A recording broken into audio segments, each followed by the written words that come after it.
Hello అండి, అందరికీ నమస్తే. చూడండి, చక్క పళ్ళెంలో అన్నము కూర వేసుకుని చక్క కలుపుకుంటూ ఉంటాము. కలుపుకునేటప్పుడు మనకి కరివేపాకు అడ్డం వచ్చుద్ది ఏంటో మరి తీసేసి ఏం చేస్తాం, పక్కన పడేస్తూ ఉంటాం. కరివేపాకు అన్నీ తింటాం కూరలు అవన్నీ, కానీ కరివేపాకు మాత్రం పక్క వెళ్ళిపోవాల్సిందే, తీసి ఏరి మరీ తీసేస్తుంది దాన్ని. 100కి 90 మంది ఇలాగే చేస్తాం. ఎక్కడో 10 మంది, ఇద్దరు ముగ్గురు తింటారన్నమాట కొంచెం శ్రద్ధ తీసుకుని. మంచి చేసేదాన్ని మనం ఎందుకు తీసిపడేయాలి చెప్పండి? పెద్దవాళ్ళని తీసేస్తాం, మరి పిల్లల సంగతి ఆలోచించారా? పిల్లలు మరి కరివేపాకు వల్ల వచ్చే లాభాలు వాళ్ళకి ఎలా అందుతాయి మన శరీరంలోకి? కరివేపాకు తీసి పడేయకుండా చక్కగా తినాలంటే ఇలా చేయాలి. కొంచెం శ్రద్ధ తీసుకోవాలి పిల్లల కంటి చూపు కోసం. మనం మాత్రం చూడండి, కరివేపాకు బుట్ట నిండా కరివేపాకు నేను దూసేసానండి. పిల్లల కంటి చూపు చిన్నప్పటి నుంచే వారి కళ్ళకి పెద్ద పెద్ద భూతద్దాలు, 7 సంవత్సరాలు 6 సంవత్సరాల నుంచి ఎంత పవర్ ఉంటుందంటే ఆ భూతద్దాల్లో, అంత సైటు. వాళ్ళకి అలా అవ్వకుండా ఉండాలంటే మనం కొంచెం కళ్ళ చూపు కొంచెం మనం మెరుగు చేయాలి. మనం చేసే పనుల వల్ల ఆహారంలో కొంచెం మార్పు చేసుకున్నాం అనుకోండి, చాలా బాగుంటుంది. ఆ కరివేపాకు అంతా శుభ్రంగా కడిగేసాను చూడండి. బుట్ట నిండా ఉన్న కరివేపాకు మన పైన చెట్ల దగ్గర ఉంటే కోసుకోవచ్చు, లేకపోతే మార్కెట్లో 10 రూపాయలు పెడితే చాలా కరివేపాకు వచ్చింది. శుభ్రంగా కడిగేసినాక నీళ్ళన్నీ వడబట్టేసుకుని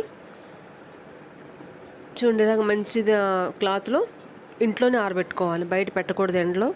ఎండలో పెట్టామనుకోండి, లోపల పత్రహరితం అంటే గ్రీన్ ఉంటుంది కదా, అదంతా ఎండిపోయి ఆకు తెల్లగా అయిపోయిద్ది. అలా చేయకూడదు. ఇంట్లోనే 2 రోజులైనా 3 రోజులైనా చక్కగా ఎండబెట్టేసుకోవాలి. చూడండి ఎలా సౌండ్ వస్తుందో, వడలేగినట్టు అయిపోవాలన్నమాట, ఎండిపోవాలి శుభ్రంగా. గలగలా సౌండ్ వస్తుంది చూసారా? అలా ఎండిపోవాలి. బాగా ఎండిపోతే నిల్వ ఉంటుందండి, పాడవదు. ఇంకా ఎండకుండా ఉందనుకుని బూజు పట్టేసిద్ది. బాగా ఎండిపోయిన తర్వాత 2 రోజులైనా 3 రోజులైనా ఇంట్లో ఎండబెట్టుకోవాలి. ఎండిపోయిన తర్వాత ఇలా మిక్స్ చేసుకోవాలి. ఆకు చూసారా పచ్చగానే ఉంది, ఏమాత్రం కూడా దానిలో ఉన్న పోషకాలు పోవు. ఇంకా ఎండలో పెట్టామనుకోండి, 1 రోజులో ఎండిపోతాయి, ఇంకా వేస్ట్ అది. ఇంట్లో ఎండబెట్టుకొని చక్కగా ఇలా మెత్తగా పౌడర్ చేసుకోండి. పిల్లల ఆరోగ్యం, పిల్లల కంటి చూపు చిన్నప్పటి నుంచి మనం కరివేపాకు తినిపించాలండి. కరివేపాకు, మునగాకు, పన్నగంటి కూర కూడా ఇలా చేసుకోవచ్చు. అసలు ఎంత మంచి అంటే ఇవన్నీ మన కంటి చూపుకి మాత్రం చాలా బాగా ఉపయోగపడతాయండి. కళ్ళజోడుని కొంచెం దూరం చేయాలన్నా, కంటి చూపు మళ్ళీ పోయింది కంటి చూపు మళ్ళీ తిరిగి తెచ్చుకోవాలంటే మాత్రం ఇలా తప్పకుండా తినాల్సిందే కరివేపాకు. అస్సలు తీసి పడేయొద్దు అన్నంలోంచి. మనం పెద్దవాళ్ళు వేరేస్తున్న పిల్లలు అసలు తినరు కదండి, వాళ్ళకి మాత్రం ఇలా పెట్టాలండి కంపల్సరీ. తల్లందరూ మీరు జ్ఞాపకం చేసుకోండి. పిల్లల కోసం కొంచెం శ్రద్ధ తీసుకుని కరివేపాకు, మునగాకు, పొన్నగంటు కూర చక్కగా నీళ్ళలో ఎండబెట్టేసుకుని పొడిని చేసుకుని రోజు కూరలో తినచ్చు. ఏ కూర అయినా వేసుకోవచ్చు అనమాట. దానిలో వాసన పోదు, పోషకాలు పోవు. చక్కగా ఇలా చేసుకోండి. కళ్ళజోడు పెట్టుకున్న తల్లందరూ మీరు జ్ఞాపకం తీసుకోండి. కొంచెం శ్రద్ధ తీసుకోండి పిల్లల విషయంలో. కరివేపాకు అలా కూరలు డైరెక్ట్గా వేయకుండా ఇలా పొడుగు వేసుకున్నాం అనుకోండి, ఇంకా తీయడానికి అసలు అవకాశమే ఉండదు. చక్కగా పిల్లలు తింటారు, వాళ్ళ కంటి చూపు బాగుంటుంది, తలకి బాగుంటుంది. మనం మంచిగా పిల్లలకి మేలు చేసిన వాళ్ళం అయిపోతాం అనమాట.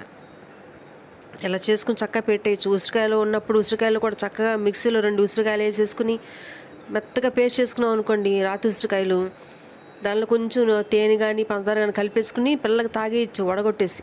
రోజు ఇలా చేయొచ్చు. ఉసిరికాయలు కూడా చాలా చాలా మంచివి అన్నమాట మన తలకి, కళ్ళకి. ఇలా చూడండి, అలా పొడిని చేసుకున్న తర్వాత ఏ కూరలైనా 1 అర స్పూను చూడండి ఇలా వేసేసుకున్నాం అనుకోండి, చాలు. ఇంకా ఆ కరివేపాకు అంతా మన శరీరంలోకి వెళ్ళిపోయిద్ది, చాలా మేలు చేసిద్ది. ఇంకా తీయడానికి కూడా ఇంకా అవకాశం ఉండదు అనమాట వాళ్ళకి, ఏరి పక్కన పడేయడానికి కూడా ఉండదు. చూసారా, మా మనోడికి ఈ కూరని చాలా ఇష్టమండి. పప్పు వండినా, చారు వండినా ఆయనకి నంచుకోవడానికి అవసరం. 3 సంవత్సరాలండి బాబుకి. వాడు చిన్నప్పటి నుంచి కూడా కారపొడి చేసి పెడతా ఉంటాను. నీకు మునగాకు కరివేపాకు కలిపేసి కారపొడి చేసి కారం తగ్గివేసి రోజు ఇడ్లీలు అదే పెడతా ఉంటాం మేము. ఈయన నంచుకుంటాకి పప్పులన్నీ వేసి ఆపాలి ఆయనకి, నంచుకోలేదు తిండు. చూడండి ఇలా చేయండి. ఈ వీడియో నచ్చితే కనుక ఒక లైక్ ఇవ్వండి, షేర్ చేయండి, సబ్స్క్రైబ్ చేయండి. వీడియో చూసినందుకు థ్యాంక్ యూ. ఓకే అండి, బాయ్.